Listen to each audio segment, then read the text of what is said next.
Shalom, kebenaran hari ini 19 Oktober 2024 dengan tema Dimensi Hidup Manusia. Bapak Ibu Saudara yang dikasihi oleh Tuhan, manusia harus hidup berdimensi sebagai manusia. Dimensi hidup manusia tentu berbeda dengan dimensi makhluk lain, apalagi dengan benda mati. Lebih tinggi dari makhluk hidup yang lain, lebih tinggi dari tumbuh-tumbuhan, dan bahkan lebih tinggi dari hewan yang paling cerdas sekalipun.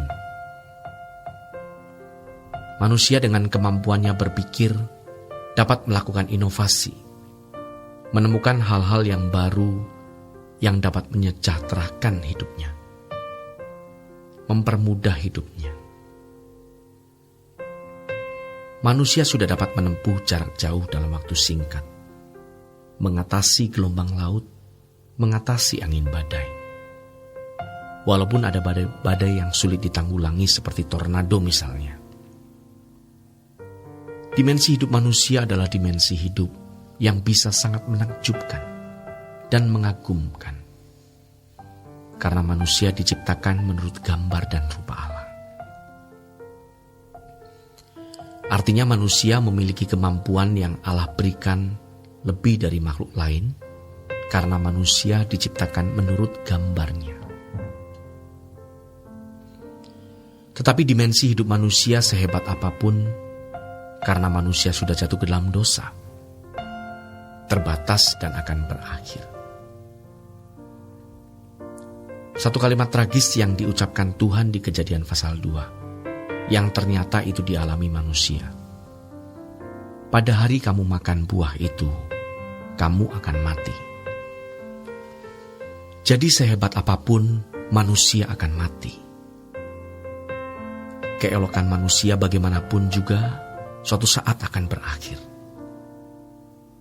Dan dalam 1 Petrus dikatakan bahwa manusia itu seperti bunga rumput, yang pagi hari mekar indah, cantik, tetapi sorenya sudah layu, sehingga dibuang, dibakar. Kematian merupakan tragedi yang paling tragis, tetapi Tuhan tidak pernah gagal.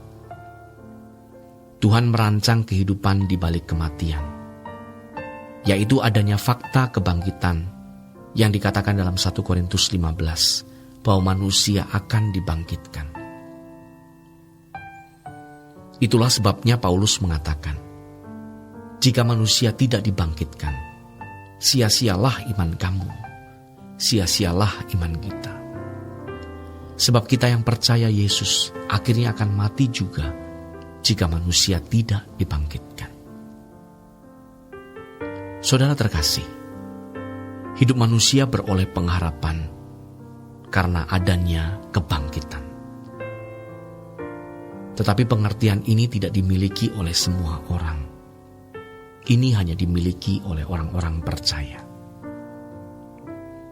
Yang oleh karenanya, Paulus mengatakan di dalam Filipi 3 ayat 7-8. Tetapi apa yang dahulu merupakan keuntungan bagiku, sekarang kuanggap rugi karena Kristus. Malahan segala sesuatu kuanggap rugi, karena pengenalan akan Kristus Yesus Tuhanku lebih mulia daripada semuanya. Oleh karena Dialah aku telah melepaskan semuanya itu dan menganggapnya sampah, supaya aku memperoleh Kristus. Dalam hal ini, Paulus adalah seorang anggota Sanhedrin, lembaga tertinggi di masyarakat Israel. Suatu posisi yang sangat terhormat.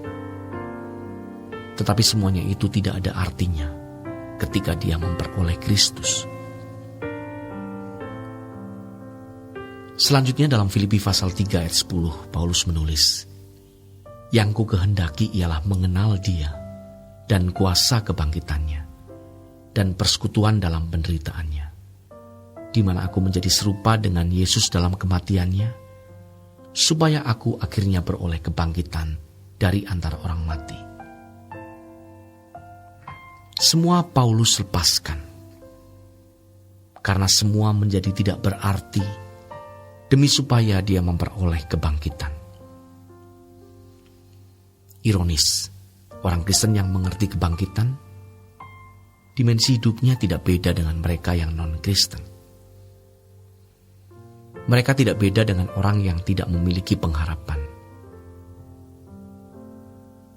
Dimensi hidup kita haruslah dimensi hidup anak Allah yang memiliki jangkauan kebangkitan, jangkauan hidup kekal, jangkauan kekekalan.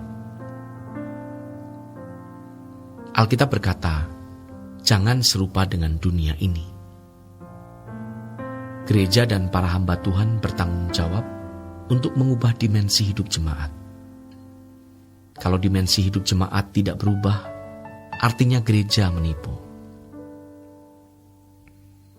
Tapi kalau gereja sudah bersuara keras seperti ini, namun tidak berubah, maka jemaatlah yang salah.